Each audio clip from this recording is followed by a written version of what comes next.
Dari Angki Titalei. Selamat malam pendeta, saya mau bertanya, apakah boleh kita pakai kata ganti orang untuk nama Yesus? Ini salah atau benar? Terima kasih Pak Pendeta. Demikian pertanyaannya. Terima kasih. Terima kasih. Sudah selesai pertanyaannya? Sudah Pendeta. Oke.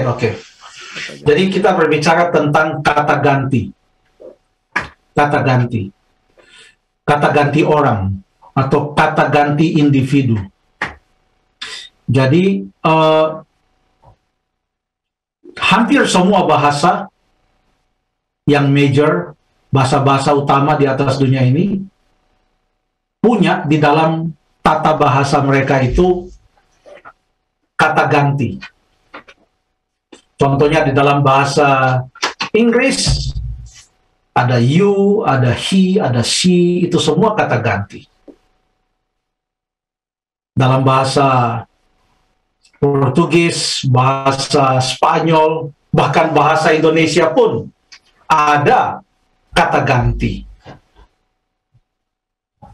Dan kata ganti ini digunakan agar supaya kalau kita berbicara kepada seseorang atau tentang seseorang, begitu kita mau merujuk atau menyebutkan pribadi itu, kita tidak selalu harus menyebutkan namanya, tetapi kita bisa menggunakan kata ganti individu atau kata ganti orang, atau dalam bahasa Inggris biasa di dalam tata bahasa dikatakan personal pronouns. Ya. Personal pronouns menggantikan nama orang atau menggantikan suatu benda. Ya.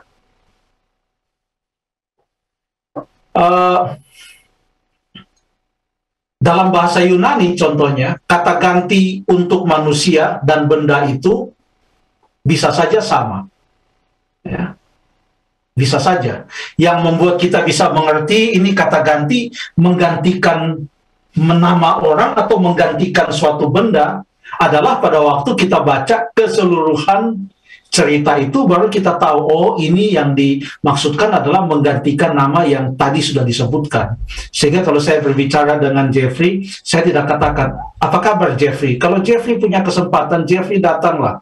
Lalu saya bicara tentang Jeffrey, saya bicara dengan Edward. Edward, kamu tahu, si Jeffrey itu memang begini. Saya sudah pernah bilang kepada Jeffrey, tapi Jeffrey, bayangkanlah di dalam satu paragraf itu nama Jeffrey ada berapa kali. Kata ganti orang itu supaya nama itu atau benda tertentu tidak diulang-ulangi.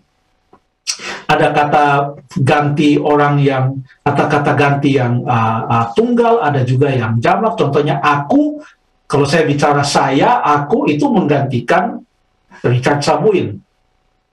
Atau kalau saya bicara kami, berarti ada beberapa orang lagi dengan saya. Tidak sebut, saya tidak perlu menyebutkan 10 nama. Bayangkan kalau saya mau mengatakan saudara-saudara pada hari ini, lalu saya sebutkan 10 nama. Nanti saya cukup sebutkan kami, atau engkau, tunggal, kamu atau kalian, jamak, dia atau beliau untuk tunggal, mereka itu jamak. Sekarang kita lihat, apakah Tuhan Yesus menggunakan kata ganti atau tidak yang menjadi kata ganti yang menunjuk kepada dirinya sendiri pada waktu ia berkata-kata atau mengucapkan sesuatu. Coba kita baca, kita ambil lagi ayat yang paling sering kita ambil. Tebak ayat apa itu? Yohanes 3 ayat yang ke-16. Dikatakan di sana. Ini kata-kata Tuhan Yesus. Karena begitu besar kasih Allah akan dunia ini sehingga ia telah mengaruniakan anaknya yang tunggal supaya setiap orang yang percaya kepadanya tidak binasa melainkan beroleh hidup yang kekal. Di sini ada kata ganti, percaya kepadanya atau kepada dia. Siapa yang bicara? Yesus yang bicara. Tentang siapa dia bicara? Dia berbicara tentang dirinya. Percaya kepada dia. Tapi dia tidak mengatakan selalu percaya kepada anak percaya kepada, tidak selalu dia menggunakan kata anak, tapi dia menggunakan kata, menggantikan kata anak itu dengan kata dia atau katanya. Jadi Yesus sendiri di dalam ucapannya sendiri, ia menggunakan kata ganti yang menunjuk kepada dirinya.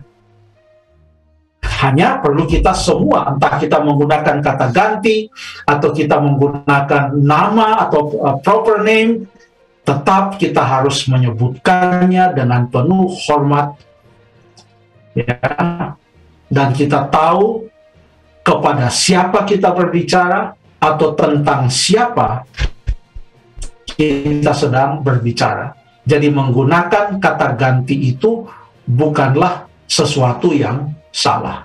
Terima kasih.